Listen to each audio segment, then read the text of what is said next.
మీ శ్రేయస్సు కోసం చేసే పూజలు, హోమాలు, యజ్ఞాలు ఇప్పుడు ఒక్క క్లిక్ దూరంలో వేదమందిర్.com. ఓం గం గణపతియే నమః. స్వర్ణలక్ష్మి నమస్తే అస్తు. పరబ్రహ్మ స్వరూపిణి రాజ్యం దేహి ధనం దేహి సర్వకామాంచ దేహి మే. 12 రాసుల వారికి లక్ష్మి, స్వర్ణలక్ష్మి అమ్మవారి యొక్క కృపా కటాక్షం వలన ప్రతి ఒక్కళ్ళకి ఆత్మజ్ఞానం కలిగి ఉండాలి. తద్వారా ప్రతి నిమిషం ప్రతి సందర్భంలోనూ సంతోషంగా ఉత్సాహంగా ఉండే విధంగా అమ్మవారికి అందరినీ ఆశీర్వదించాలని, అంతేకాకుండా రాజ్యం దేహి, మన అందరికీ మంచి పదవి, ఉన్నతమైన స్థితి, ఒక అధికారం, దర్పం అన్ని కలిగించాలని, దానితో పాటు స్వర్ణలక్ష్మి అమ్మవారు ప్రతి ఒక్కరికి ధన ప్రవాహాన్ని కలిగించాలని, ఫైనల్ గా సర్వకామాంచ దేహిమే, మనం అనుకున్న ప్రతి కోరిక కూడాను ఇమ్మీడియట్ గా తక్షణమే అమ్మవారు మనకి నెరవేర్చాలని చెప్పేసి అమ్మవారు ప్రార్థన చేస్తూ, గణపతిని కూడా మనం చేసే ప్రతి దానిలోనూ మనకి బుద్ధి సిద్ధి, చక్కటి విజయాన్ని, ఒక మంచి వివేకాన్ని కలిగించాలని, సత్ డెసిషన్స్, మంచి నిర్ణయాలు తీసుకునే విధంగా మనకి గణపతి మనకి కృప ఉండాలని చెప్పేసి ప్రార్థన చేస్తూ, మనం ఈ రోజు టాపిక్ చూసుకుంటే సూర్యుడు వృషభ రాశి నుంచి మిథున రాశిలోకి మారుతూ ఉన్నారు. దీనిని మనకి మిథున సంక్రమణ అంటారు. అంటే ఇది 12 రోజులు ఉంటుంది ఈ సంక్రమణ. మనకి మకర సంక్రమణ, మకర రాశి ఎలానో ప్రతి నెల ఒక్కొక్క సంక్రమణ వస్తుంది. ఇప్పుడు రాబోయే సంక్రమణ మిథున సంక్రమణ అంటారు. ఇది 30 రోజులు ఉంటుంది. 15వ తారీఖు జూన్ నుంచి జూలై 15 వరకు ఉంటుంది. ఈ 15 రోజులు సూర్యుడు మిథున రాశిలో ఉండటం వలన ఏం జరుగుతుంది 12 రాశుల వారికి అని తెలుసుకున్నాం. అయితే ముఖ్యంగా సూర్యుడు మారటం వల్ల సూర్యుడు ఎలాంటి విషయాల్లో మనకి ప్రభావాన్ని చూపిస్తాడని తెలుసుకుందాం. సూర్యుడు వచ్చేటప్పటికి ముఖ్యంగా 8 రకాలైన అంశాలపైన ప్రభావాన్ని చూపుతూ ఉంటారు. ఒకటి, అందరూ బాగా గుర్తుపెట్టుకోవాల్సింది ఏంటంటే సూర్యుడు ఆత్మకారక అంటారు. అంటే మనకి సెల్ఫ్ కాన్ఫిడెన్స్, మనకి కావాలన్నా స్ట్రెంగ్త్, సోల్, ఆత్మబలం ఉండాలి కానీ సూర్యుడు చక్కగా ఉండాలి. కాబట్టి సూర్యుడు ఆత్మకారకుడు. అలానే రాజ్యకారకుడు, ఒక పదవి రావాలన్నా, గవర్నమెంట్ అథారిటీ, అడ్మినిస్ట్రేషన్ పవర్, వీటన్నీ రావాలన్నా కానీ సూర్యుడు మనకి స్ట్రాంగ్ గా ఉండాలి.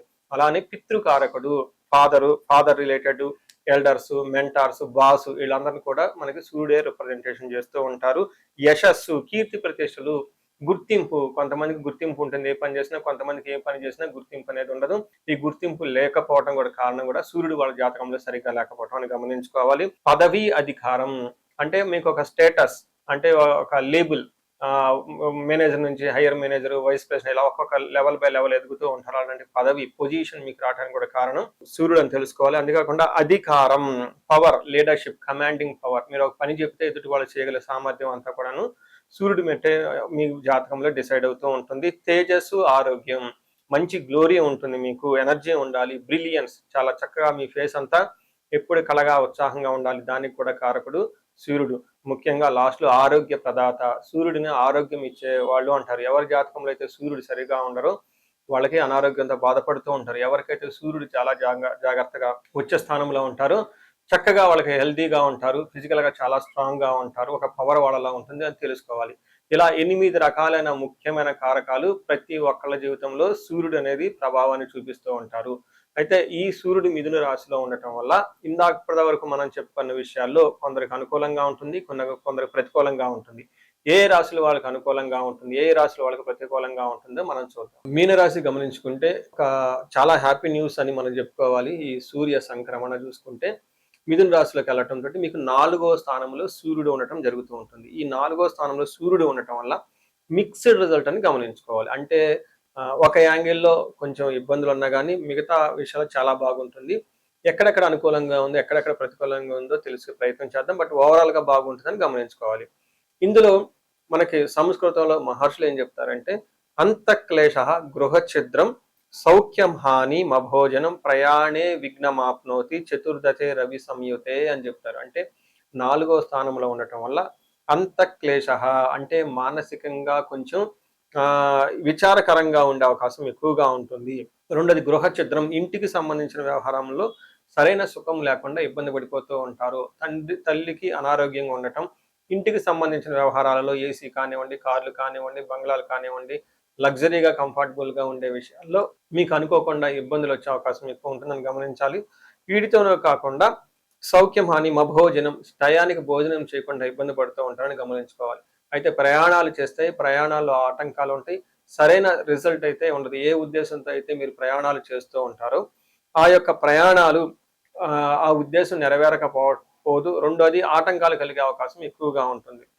నెక్స్ట్ ఇంటికి సంబంధించిన వ్యవహారాలలో కూడా చాలా జాగ్రత్తగా ఉండటం ఎంతైనా అవసరం. కార్లు నడిపేటప్పుడు, డ్రైవింగ్ చేసేటప్పుడు, దూర ప్రయాణాలు చేసేటప్పుడు జాగ్రత్తగా ఉండాలి. ఇదంతా మనం నెగెటివ్ సైడ్‌లో. అయితే పాజిటివ్ సైడ్‌లో చూసుకుంటే సూర్యుడు 10వ స్థానంలో చూడటంతో వృత్తిరీత్యా ప్రమోషన్, స్టేటస్, పవర్, అథారిటీ విషయాల్లో చాలా ఎంకరేజ్‌మెంట్‌గా ఉంటుంది. వీటిల్లో గుడ్ అచీవ్‌మెంట్స్, అనుకున్న పనులన్నిట్లో కూడా చక్కగా సాధించుకుంటారని చెప్పుకోవచ్చు.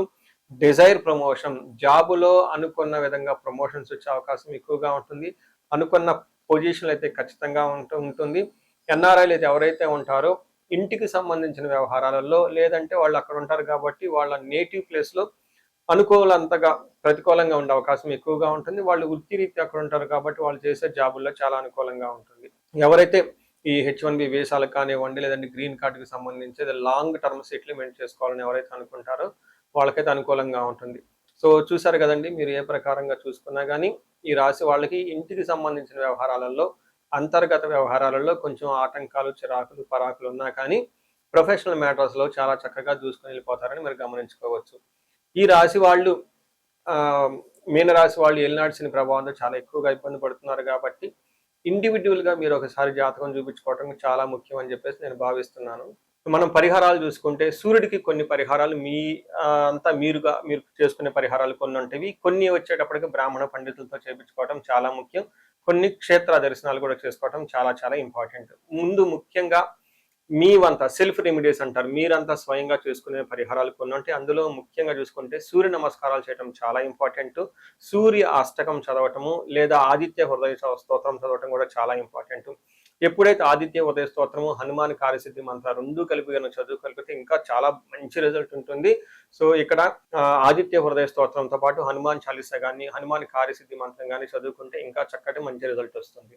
సో ఇవన్నీ మీరు చేసుకునే మీ వరకు మీరు చేసుకోవచ్చు. ఇంకా టెంపుల్స్కి వెళ్ళేసి అక్కడ నవగ్రహాల చుట్టూ తిరిగి గోధుమలు కనుక దానం చేయగలిగితే, సద్బ్రాహ్మణులకి, సత్పురుషులకి చేయగలిగితే ఇంకా మీకు చక్కటి మంచి రిజల్ట్ వస్తుందని గమనించుకోవాలి. సో అది మీ వరకు చేసుకోగలుగుతారు. మీ ద్వారా కాకుండా కొన్ని సమస్య తీవ్రంగా ఉంటే పండితులను కలిసి, లేదంటే మా ద్వారా అపాయింట్మెంట్ తీసుకొని జాతక చక్రం కూడా చూపించుకొని చేపించుకోవడం చాలా ఉత్తమం. ఇందులో ముఖ్యంగా సూర్యుడికి సంపూర్ణమైన శాంతులు చేయాల్సి ఉంటుంది. గ్రహ శాంతి అంటారు. ఈ గ్రహ శాంతిలో సూర్యుడికి జపాలు, దానాలు, తర్పణాలు, హోమాలు ఇవన్నీ చేస్తూ ఉండాలి. వీటితో పాటుగా ఇంకా మీ యొక్క ఇండివిడ్యువల్ జాతకం చూపించుకోవడం చాలా చాలా ముఖ్యం.